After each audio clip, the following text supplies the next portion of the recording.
Does being a poor female affect your health? By Cecilia Boites, California Baptist University, Dr. Ty.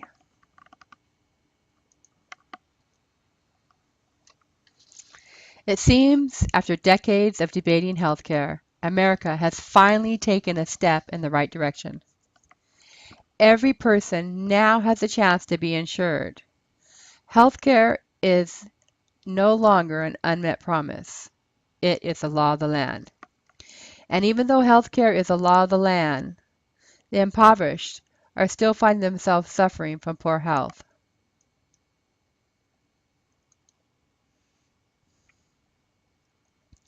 However, there is one group besides the impoverished that is more susceptible to health problems than any other group, and they are women. If you are a woman and poor, your chances of suffering from a mental illness greatly increases. In general, women are more likely to be affected by certain psychiatric illnesses like anxiety and bipolar disorders than any other group studied.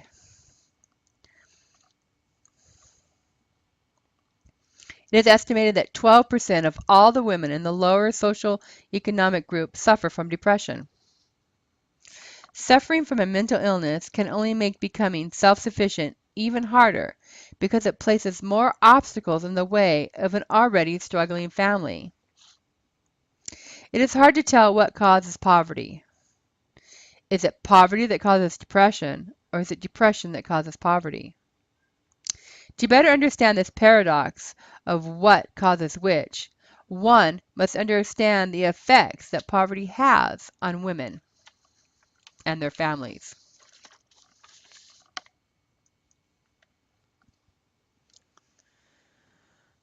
Poverty is a big problem in the United States. To be considered social-economically disadvantaged or impoverished, there are certain criteria that family must meet. First of all, their income must be below a poverty threshold. Well, what is a poverty threshold? A poverty threshold is a dollar amount that is established by the government. It is the minimum amount of money the government says that a family of a particular size needs to live on.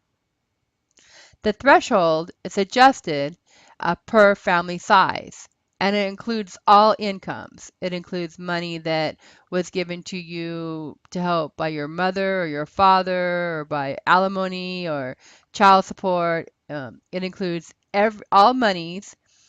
And in 2014, the government set the poverty threshold for a family of three at $19,073.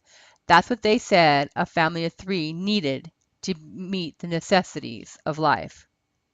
And at that time, there were 46.2 million people living below the poverty line.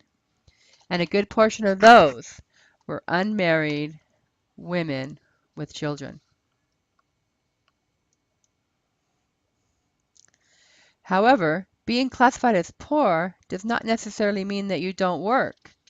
It just means that according to the government, you didn't make enough money to buy groceries or pay rent. There are plenty of people every day that go to work that live below the poverty level. They don't even earn enough money to buy the necessities of life. They don't earn a living wage. But being classified as poor has many disadvantages. If you are poor, you are likely to be uneducated, live in inadequate housing, have relationship problems, and oh yes, health problems too. With so many women struggling to make ends meet, there is, and rightfully should be, a great deal of research on the subject.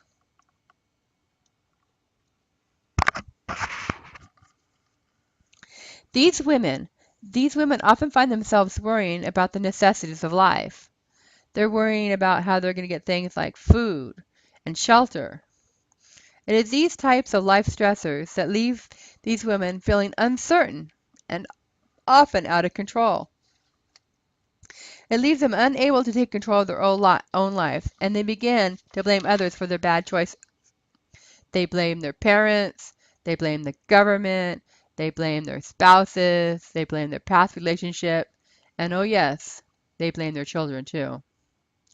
However, it is uncertain to whether it is their bad life choices or other social stressors like high unemployment, a lack of childcare, a lack of affordable childcare, or low-paying jobs that help keep them in this cycle of poverty.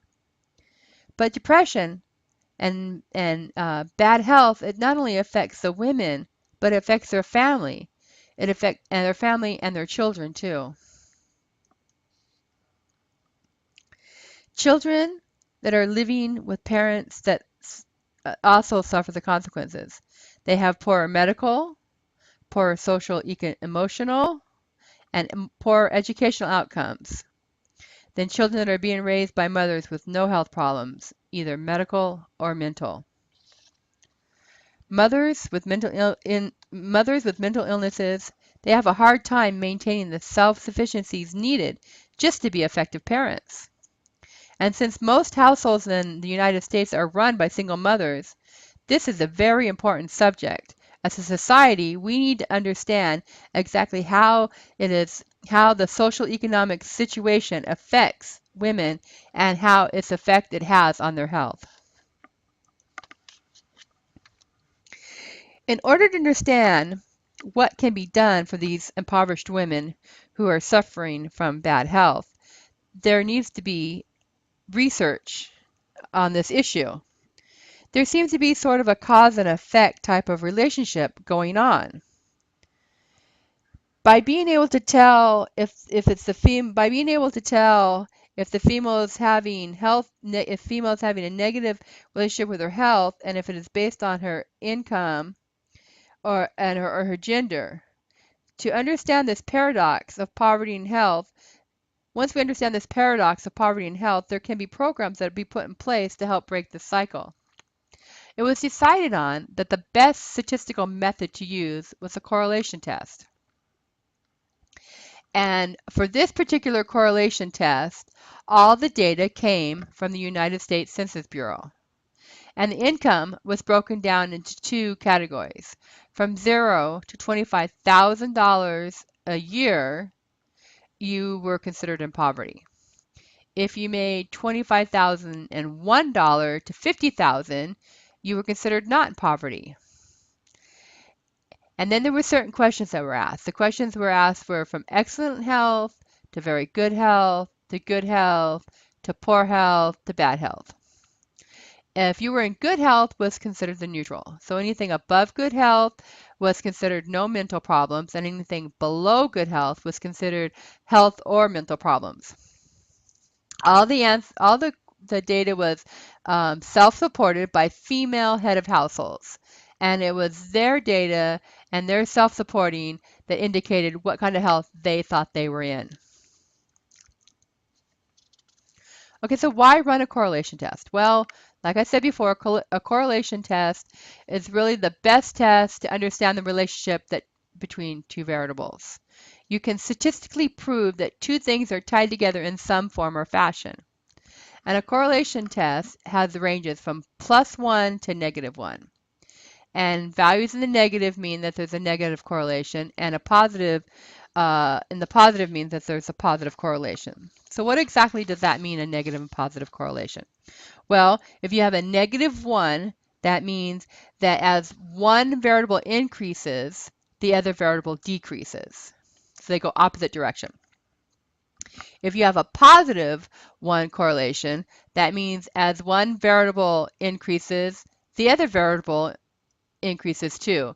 And that increase could either go positive or could go negative, but they're going to increase positively together or negatively together, where the other one is like the opposite. And if you have a 0 correlation, that means that there's lack of correlation. So when you're talking about data, it's a good idea to have a better understanding, and the best way to visually see data is through a box plot. And as we see with our box plot here, that the data was wide. There was a very good space between the variables. The range was a large range. And the medium is the medium of the data. And so we can see if you were above poverty, that your health was in the very good, medium was in the very good range.